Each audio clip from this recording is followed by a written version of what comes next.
장 우리가 11절부터 36절까지는 이제 시내산을 떠나서 가나안 땅을 향해서 드디어 출발한 이야기들이 계속 이어지고 있는데요. 여러분, 처음에 출발했던 날이 2년 2월 20일이었죠. 그렇게 출발을 할 때 우선 하나님께서는요, 구름 기둥과 불 기둥으로 그들을 인도하셨어요. 그럼에도 불구하고 또 모세는 호밥이라고 하는 자기 처남이 이 광야에서 태어나고 광야에서 한평생을 살아온 사람이다 보니까 광야를 너무나 잘 알고요. 또 광야에서 어떻게 살아가는지 구체적인 것들을 잘 알고 있는 사람을 함께 동행해달라고 요청을 했습니다. 그래야 그의 도움을 힘입어서 각 지형도 좀 잘 알고 그 지형에 맞게 텐트도 치고 어떻게 안전을 이렇게 유의할지 이런 것들을 좀 잘 알 수 있는 사람이기 때문에 그의 도움을 요청해서 함께 가게 됩니다. 그리고 오늘 읽은 말씀에 보면 하나님께서 그것만 가지고도 또 안 되기 때문에 언약궤를 맨 사람들을 제일 앞에 내세웠어요.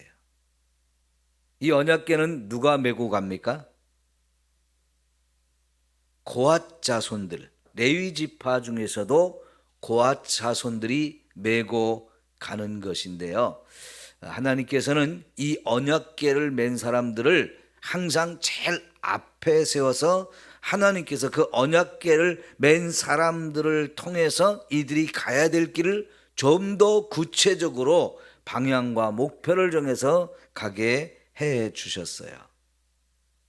지금 그러면 여러분, 이스라엘 백성들이 시내산을 떠나서 이제 가나안 땅을 향해서 처음 출발할 때 모습을 한번 잘 상상을 머릿속에 말씀을 가지고 한번 상상을 해보세요. 이제 하나님의 성막에 머물러 있던 구름이 떠오르기 시작합니다. 하나님이 이제 우리로 하여금 이제 출발하라고 하시는구나, 이걸 생각하고 모두가 이제 짐을 싸기 시작하죠. 자기들이 사는 텐트, 그것도 다 싸야 됩니다. 그 안에 있던 가재도구, 살림, 뭐 이렇게 광야 길을 가다 보니까 살림이 결코 많아서는 안 되니까요. 작지만 그래도 다 꾸려야 되잖아요. 그리고 가죽도 다 챙기고요. 그 다음에 또 레위 지파 사람들은 성막으로 달려와서 성막을 다 이렇게 거두어서 짐을 싸가지고 이제 수레에 싣고 고앗 자손은 특별히 이제 어깨에 매지요. 그리고는 이제 각 지파별로 이제 행군 순서가 있으니까 1대대, 2대대, 3대대, 4대대 이렇게 행군 순서가 다 정해져 있는데요. 자기 이제 군대 속한 진영별로 딱 집결을 또 해야 되잖아요. 그러면 드디어 이제 나팔이 쫙 울려 퍼집니다. 그러면 이제 하나님의 구름이 움직이기 시작하는데 제일 앞에 하나님께서는 언약궤를 맨 고앗 자손들이 앞장서게 하셨어요. 그렇게 해서 이스라엘 백성들이 군대로서 이제 하나씩 하나씩 진영을 맞추어서 이렇게 나가게 되어지지 않습니까?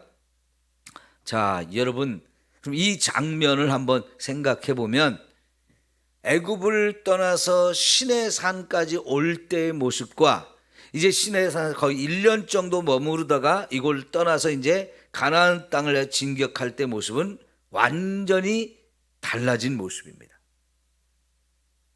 애굽을 떠나서 시내산까지 올 때 한 3개월 정도 걸렸는데요. 그때는 오로지 구름 기둥, 불 기둥을 따라 왔는데 백성들의 모습은 그냥 뭐 오합지졸이죠. 줄을 맞춰 가는 것도 하나도 없고요. 앞서거니 뒤서거니 그냥 날뛰는 사람, 뒤처진 사람, 너무너무 복잡하게 그냥 막 이렇게 그냥 갔을 거예요. 그런데 이제 시내산을 떠나서 가나안을 향해서 갈 때는 하나님이 이스라엘 백성들을 군대로 조직을 했고, 첫 번째 가야 될 사람, 두 번째 가야 될 사람, 세 번째, 네 번째 가야 될 사람의 순서를 다 정해줘가지고 이렇게 가지 않아요? 이거 완전히 달라진 모습입니다. 왜 그렇습니까? 이제 가나안 땅에 가는 것은 가서 전쟁을 해야 되는 것이기 때문에 그냥 오합지졸로 갈 수는 없단 말이죠. 무슨 군대로서 뭐 특별한 훈련을 한 건 아니지만 그래도 자기 위치가 있고 순서가 있고 정해진 일이 있고 여러 가지 하나님이 정해진 이런 법칙에 따라서 가다 보니까 아주 질서정연한 모습으로 이제 완전히 달라진 모습으로 가게 되는 것을 볼 수 있습니다. 자, 그럴 때 여러분 이제 오늘 말씀에서 우리가 확인하는 것, 하나님의 법궤가 제일 앞에 서서 가고 그 뒤를 따라오라고 하시는 거예요. 왜냐하면 이 법궤, 언약궤는 뭡니까? 하나님이 임재하시는 곳이란 말이죠. 그 하나님이 임재하셔서 직접 오른쪽으로 가라, 왼쪽으로 가라, 앞으로 가라, 이거를 다 직접 인도하시기 때문에 이제 그 법궤를 가장 앞세우고 이제 백성들은 그 법궤가 가는 대로만 따라가면 되는 거지요. 여러분, 오늘 저와 여러분의 신앙생활을 하는 데 있어서 하나님을 결코 앞서지 않기를 바랍니다. 하나님보다 내가 앞서는 경우가 얼마든지 있을 수 있거든요. 나도 안다고, 나도 할 수 있다고, 나도 다 계획 있고 다 생각이 있다고 하면서 하나님 좀 가만히 계세요. 너무 간섭하지 마시고요. 저도 좀 자유롭게 좀 할 수 있어요. 뭐 자꾸 이런 걸 요구하면서 하나님보다 내가 앞서려고 하는 경우가 얼마든지 있어요. 여러분, 저와 여러분이 하나님보다 결코 앞서지 않기를 바라고 우리는 하나님이 인도하시는 대로 한 걸음 한 걸음 따라가는 이것이 가장 바른 모습이고 가장 좋은 것인 것을 우리가 생각해야 하는 것입니다. 이 하나님보다 앞서지 않는다, 하나님의 인도하심을 따른다, 좀 더 구체적으로 말하면 하나님의 말씀이 하라고 하는 데까지만 하는 거고요. 하라고 하지 않은 것, 하나님이 허락하지 않은 것은 하지 않는 것을 의미합니다. 그러니까 우리가 하나님께서 말씀을 주셨잖아요. 지금 우리가 광야 길을 가는 건 마찬가지지만은 하나님이 직접 구름 기둥, 불 기둥으로 오늘 우리의 삶을 인도하는 거 아니에요. 법궤를 앞세워서 나를 따르라 하시는 것도 아니에요.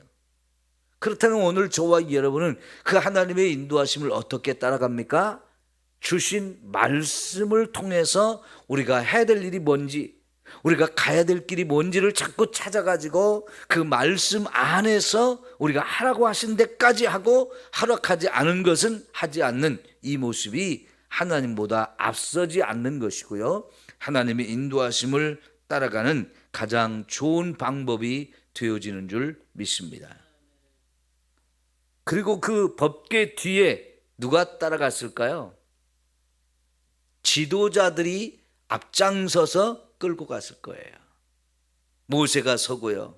모세 늘 수종들은 여호수아가 따르고요. 모세 옆에는 제사장인 아론과 그의 아들들이 나팔을 들고 따라오고 있고요. 또 이제 함께 가자고 했던 호밥이라고 하는 모세의 처남도 함께 지도자 그룹에 서서 앞장서서 그 법궤를 따라간단 말이죠. 이 지도자는 그래서 너무나 중요해요.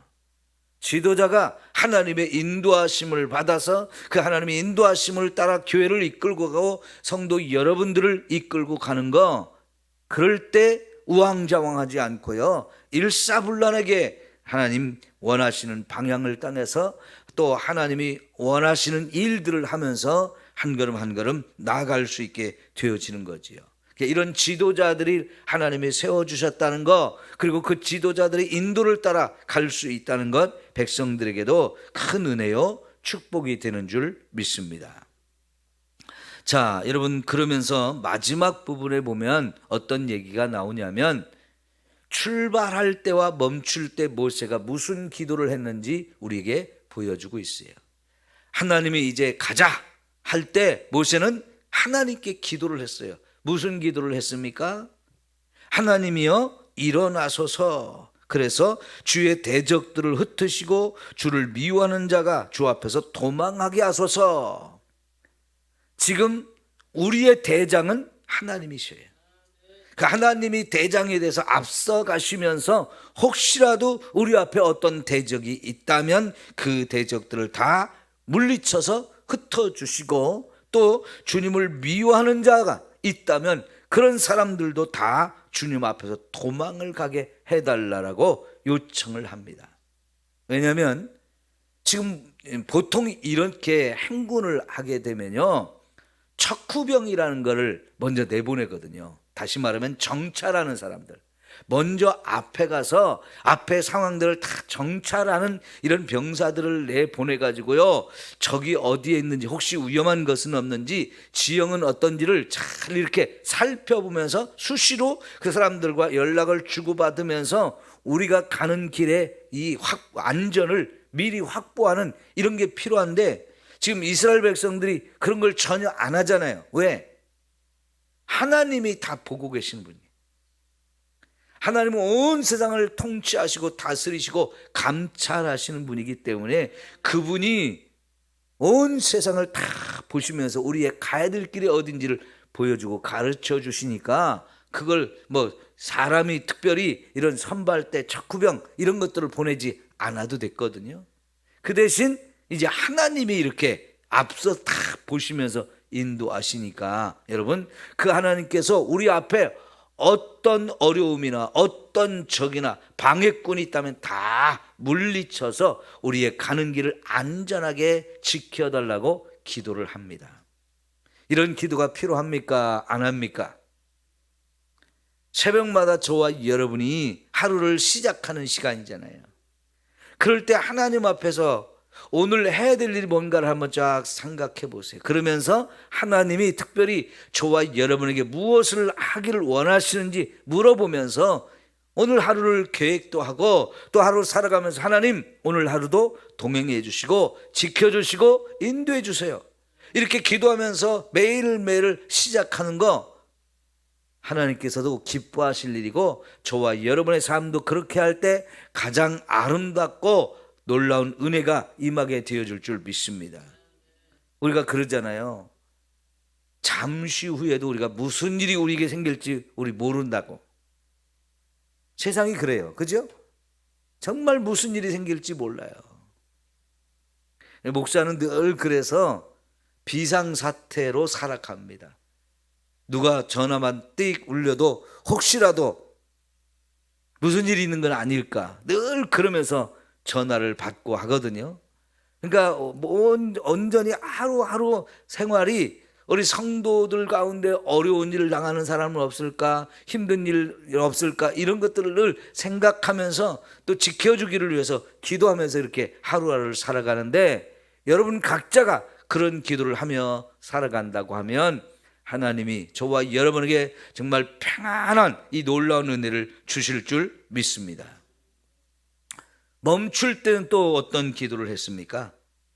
쉴 때는 말하되 여호와여 이스라엘 종족들에게로 돌아오소서. 앞서가신 하나님, 이제 우리가 쉬도록 하시는데 여기 멈춰라, 여기서 쉬자 하실 때 하나님도 우리 가운데 오셔서 우리와 함께 계시면서 여기에 임재해 계셔달라. 나를 떠나지 말고, 우리를 떠나지 말고 늘 우리와 함께 해달라고 하는 하나님의 임재를 요청했어요. 출발할 때도 기도하고, 또 마땅히 가야 될 길 다 마치고 나면 또 하나님께 기도하면서 이런 하나님의 은혜를 구하는 이런 아름다운 모습, 얼마나 보기 좋아요. 그죠? 어린 아이들이 그렇게 하잖아요. 어린 아이들이 아침에 일어나서 유치원을 가도 혹은 이제 학교를 가도 갈 때 엄마 부모들하고 빠이빠이 하면서 잘 갔다 와 그러면서 많은 인사를 나누고 뽀뽀도 하고 안아주기도 하고 그러고 갔다가 오죠? 오면 또 달려와가지고 탁 안기잖아요. 그리고는 미주알 고주알 학교에서 있었던 일, 유치원에서 했던 일, 뭐 먹었는지, 무슨 일을 하고 놀았는지 다 이렇게 얘기하잖아요. 그럴 때가 제일 이쁘고 그때가 제일 재밌잖아요. 근데 좀 크면 어때요? 앞에 아침에 갔는지도 모르고 저녁에 왔는지도 모르고 그냥 간다 온다 말도 없고 그냥 다 이렇게 되는데 그거는 참 아름답지 못해요. 그래서 정말 저와 여러분이 하나님 앞에서 어린아이 같은 모습으로 떠날 때도 하나님 우리와 함께 해주세요. 우리 앞길을 인도해 주세요. 이제 다 마치고 하루를 마치고 나서도 하나님 오늘 하루 동안 나와 동행해 주신 것 감사하고 인도해 준 것 감사하고 이런 일 저런 일도 다 축복해 주셔서 감사하고 이제 하나님 이제 우리와 함께 임재해 주세요. 하루를 이렇게 마치는 거 얼마나 감사합니까? 우리의 삶 속에서 이렇게 늘 기도하며 사는 거 너무 귀하고 아름다운 은혜가 있는 줄 믿습니다. 그러면요, 앞부분에서 이제 제가 설명을 못했던 것들이 몇 가지가 있는데 좀 더 살펴보겠는데요. 여러분, 우선 호밥에게 모세가 함께 가달라고 요청할 때 2번이나 반복해서 한 얘기가 뭐냐면 청하건대 우리를 떠나지 마소서 당신은 우리가 광야에서 어떻게 진칠지를 아나니 우리의 눈이 되리다. 우리와 동행하면 뭐라고 말합니까? 여호와께서 우리에게 복을 내리시는 대로 우리도 당신에게 행하리이다. 여러분 지금 모세가 자기 처남한테 이렇게 말할 수 있는 것은 첫째는 뭐냐면 하나님이 언제나 우리에게 축복한다고 하는 믿음의 확신이 있었어요. 여러분 하나님이 저와 여러분을 축복하시는 분입니까? 저주하기를 원하십니까? 축복을 더 좋아하시는 분이잖아요. 언제나 우리를 축복하기를 너무너무 기뻐하셔요. 심지어 우리가 6장에서는 뭘 봤습니까? 하나님께서 제사장들에게 늘 백성들을 축복할 것을 축복 기도를 가르쳐 주시지 않습니까? 그러면서 항상 백성들을 축복하게 했어요. 근데 그 축복은 결국은 하나님이 주시는 건데 하나님은 그걸 원하시기 때문에 제사장들에게 백성들을 해서 늘 이런 축복 기도를 하게 하셨거든요. 그만큼 하나님은 우리를 축복하기를 기뻐하시고 늘 축복하시는 하나님이십니다. 지금까지도 저와 여러분이 이런 하나님의 복을 누리며 살아왔고 앞으로도 그 복을 계속 저와 여러분에게 허락하시고 넘치게 부어주실 줄 믿습니다. 이 믿음을 가지고 우리 사십시오. 내 인생은 왜 지질이 복도 없냐? 여러분 이런 말이 믿음의 말입니까? 예? 참 재수도 없어. 이 재수란 말이 전혀 신앙적이지 않은 말이지만 하긴 이런 게 입에 달라붙어 가지고요 이런 말을 한다는 것은 너무너무 신앙적이지 않은 생각이고 그런 말입니다. 하나님 오늘도 우리를 축복해 줄 줄 믿습니다. 예? 마음껏 부어주세요. 그러면서 여러분 우리가 살아가는 거 얼마나 감사한 일이에요.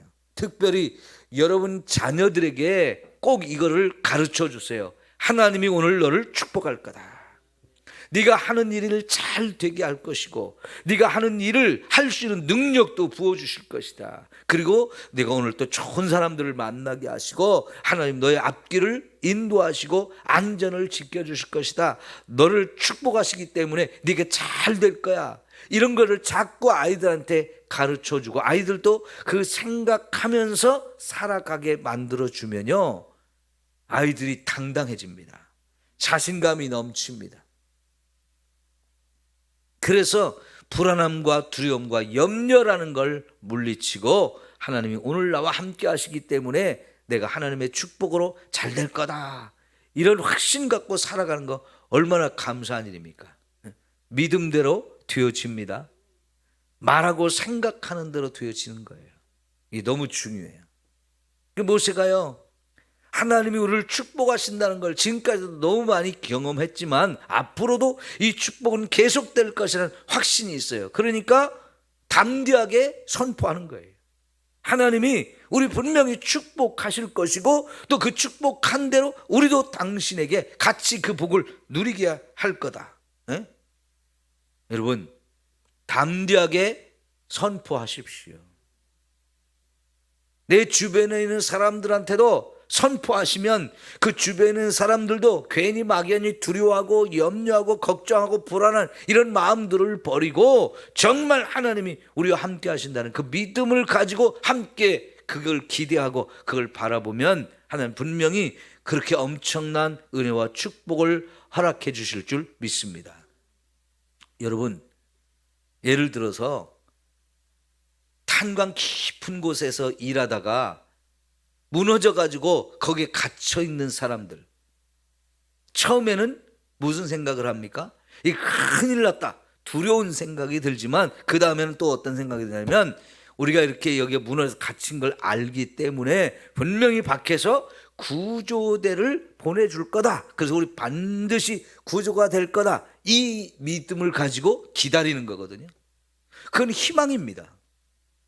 그 희망이 있으면 지금 어떤 어려움과 힘들고 고난스러운 상황이 있지만 분명히 염려가 되고 걱정도 되어지지만 이걸 이기면서 희망을 가지고 버텨요.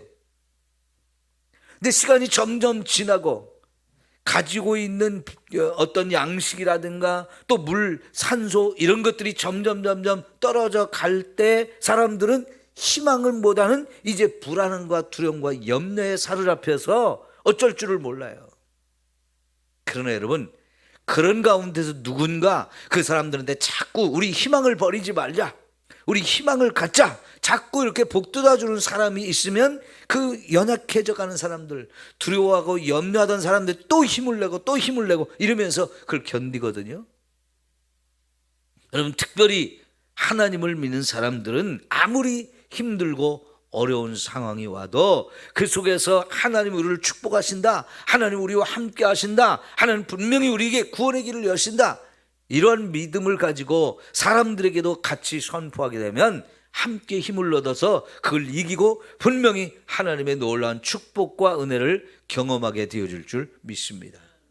이렇게 선포한다는 거, 나만이 그런 생각을 갖는 게 아니고 내 주변에 있는 사람들을 같이 선포한다는 거, 그래서 같이 이런 믿음을 갖고 살게 하는 거 얼마나 선하고 아름다운 일입니까? 우리 주변에 있는 사람들한테, 예수 믿는 사람들이 그래서 자꾸 선한 영향력을 미칠 수 있는 사람들이 되어야 하는 거죠. 그거는 하나님에 대한 확실한 믿음에서부터 시작하는 거예요.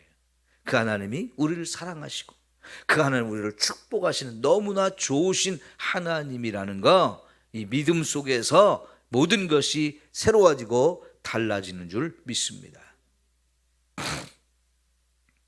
마지막으로 하나 더 생각해 볼 것은요, 이 레위 지파 사람들이 행군을 할 때마다 제일 중요한 역할을 감당해요. 그들이 성막으로 달려와서 성막을 다 정리하고 그래서 수레에 싣고 그리고 또 어깨에 메고 하면서 그 자기들 순서가 되면 그 순서에 맞춰서 또 가가지고 이제 하나님이 여기다 멈추자 그러면 바로 또 성막부터 탁 치고 필요한 모든 성막 안에 기구들을 다 설치하고 그래서 하나님이 거기에 임재하실 수 있도록 하는 것, 이 레위 지파들의 역할이 너무너무 중요했습니다. 근데 그 레위 지파들의 역할만 중요한 게 아니고요, 제일 앞장선 선발대라든가 두 번째, 세 번째, 네 번째 이렇게 가지만은 다 자기 순서와 자기 위치와 상황에 따라 다 할 일들이 있는데요, 여러분 어떻게 보면 제일 나중에 제일 후미에 서 있는 후발대, 이 사람들은 어때요? 사실은요, 이 후발대 이렇게 행군을 할 때 보면 제일 또 중요한 게 후발대입니다. 왜 그럴까요? 이렇게 행군을 할 때 보면요, 좀 신병들 있잖아요. 군대 온 지 얼마 안 되는 신병들, 이런 사람들을 제일 앞에서 가게 해요. 왜냐하면 앞에서 가야 덜 힘들거든요. 100명이 줄을 서서 행군을 하잖아요. 그럼 앞에서는 한 걸음 한 걸음 이렇게 걸어가는데요, 제일 뒤에 있는 사람은 달리기 바빠요. 희한하게 행군을 해보면 제일 뒤에 있는 사람은 계속 달려가야 돼요. 그래야 이게 줄이 그래도 따라가지거든요. 그런데요, 이렇게 행군을 하다 보면 이제 힘이 없어서 처지는 사람, 다리가 아픈 사람, 무릎이 아픈 사람, 발바닥에 물집이 잡혀서 막 힘든 사람, 뭐 별별 사람 다 나오거든요. 그러면 점점 나고 하는 사람이 나타나요. 더구나 지금 여기는 군대만 출발하는 게 아니고 할아버지 할머니도 출발하고 어린아이도 출발하고 임산부도 출발하고 다 같이 가야 되잖아요. 소를 끌고 가는 사람, 양을 끌고 가는 사람, 보따리 이고 지고 가는 사람들이 대부분인데요, 이렇게 가다 보면 결국은 뒤처지는 사람이 자꾸 생기게 돼 있어요. 그러면 제일 후발대로 가는 사람들은 그들을 다 챙겨야 돼요. 챙길 때 어떻게 할 것 같습니까? 무거운 짐 있는 사람 거 대신 들어주기도 해야 되고요, 다리 아파서 참 잘 못 걷는 사람 같이 옆에서 어깨 동무하면서 같이 힘 보뜯어주면서 같이 가야 되는 사람도 있고요, 또 어떤 사람은 손잡고 두런두런 얘기하면서 힘든 걸 이기면서 같이 가야 될 사람도 있고요, 별별 사람이 다 생긴다고요. 때로는 업고 가야 될 사람도 있고요, 때로는 그냥 앉아서 쉴 때 옆에 같이 앉아서 시간을 보내주면서 좀 어느 정도 기운을 차리면 다시 또 출발하게, 이런 일을 하는 사람들이 제일 후발대 가는 사람들이. 그러니까 원래 군대에서 행군을 하면요, 제일 고참들이 뒤로 갑니다. 제가 근무했던 부대는요, 방위 부대에서도 그냥 이렇게 부대에서만 생활하는 부대가 아니고 엄청난 평소에 매일 훈련하면서 진지에 나가서 막 이렇게 지키고 사수하고 뺏고 이런 훈련을 많이 하는 전투 부대였기 때문에 한 달에 한 번씩 야간 행군을 꼭 했거든요. 그런데 방위 부대 중에서도 제일 어려운 이런 임무를 맡은 부대였기 때문에 희한하게 그런 사람들만 골라 보낸 것 같아요. 방위 부대는 원래 건강하지도 못하고요, 공부도 못한 사람들, 많이 안 한 사람들을 이렇게 보내거든요. 그러다 보니까 막노동했던 사람들, 무슨 뭐 청년 시절에 청년 때 오는데 군대 오기 전에 나이트클럽 이런 데서 놀던 사람들, 뭐 술집에서 서빙하고 이러던 사람들, 온갖 사람들이 다 모여다 보니까요, 엄청 거칠고 성격이 못된 사람들이 많아요. 그래서 정말 구타도 많고 막 사건 사고도 많이 일어나는데 행군할 때 보면 달라요. 행군할 때 보면 그렇게 고참들이 막 신병들 막 때리고 괴롭히고 그러던 사람들이요, 행군할 때는 밤새도록 40km를 행군하는데 제일 앞에 힘없는 사람들, 신병들 다 앞서게 하고, 그다음에 자기들이 제일 뒤에서 모든 걸 챙기면서 와주는데, 그때가 참 생각이 달라지더라고. 야, 저 사람들이 정말 우리 이갈리게 하고 정말 때려 죽이고 싶은 마음이 들 정도로 괴롭히던 사람인데도 행군할 때 보면 달라요. 이 뒤에 가는 사람들이 정말 엄청난 수고를 해야 되는 건데, 이 사람들의 수고는 사실 보면 드러나지 않습니다. 하나님 교회는 남에게 드러나지 않는 가운데서 중요한 일을 하는 사람들이 많이 필요해요. 저와 여러분들이 이름 없이 빛도 없이 그렇게 섬기면서 하나님의 교회를 세워가는 귀한 성도들이 되었으면 좋겠습니다. 누가 알아주지 않아도요, 내가 하는 일이 드러나지 않아도 하나님은 다 보고 계시는데요, 여러분, 하나님의 축복과 상급이 바로 그들에게 더욱 넘치게 되어질 줄 믿습니다. 누가 알아주지 않는다고 여러분 불평하지 마시고요, 좀 알아줬으면 하는 마음으로 자꾸 좀 까발리려고 그럴 필요도 없고요, 하나님만 아시면 됩니다. 그 하나님께서 정말 남 모르게 저와 여러분에게 넘치는 은혜와 사랑과 축복으로 함께 해 주실 줄 믿습니다. 기도합시다.